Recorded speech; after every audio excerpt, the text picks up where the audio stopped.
આજનો અમારો વિષય છે માનવ મગજ.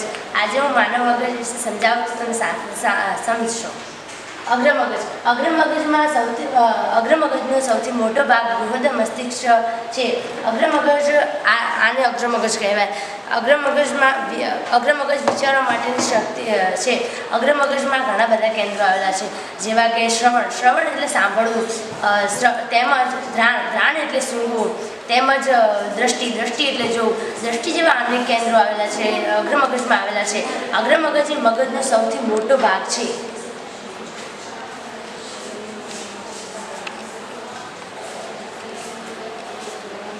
મધ્ય મગજ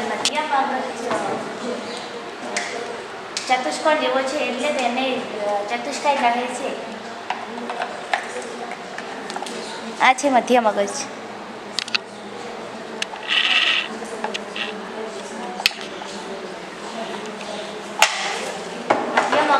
મગજનો સૌથી નાનો ભાગ છે.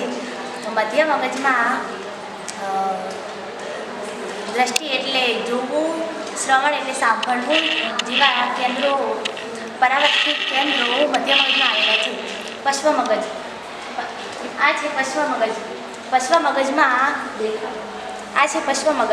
પશ્વ મગજમાં મુખ્ય 3 ભાગો આવેલા છે. નંબર 1 સેતુ, નંબર 2 લંબ મજ્જા અને નંબર 3 અનુમસ્તિષ્ક. પશ્વ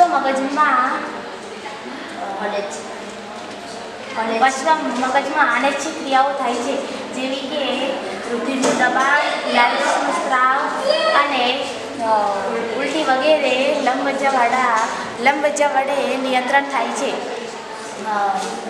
લંબ મજ્જા પશ્વ મગજનો સૌથી મહત્વનો ભાગ છે,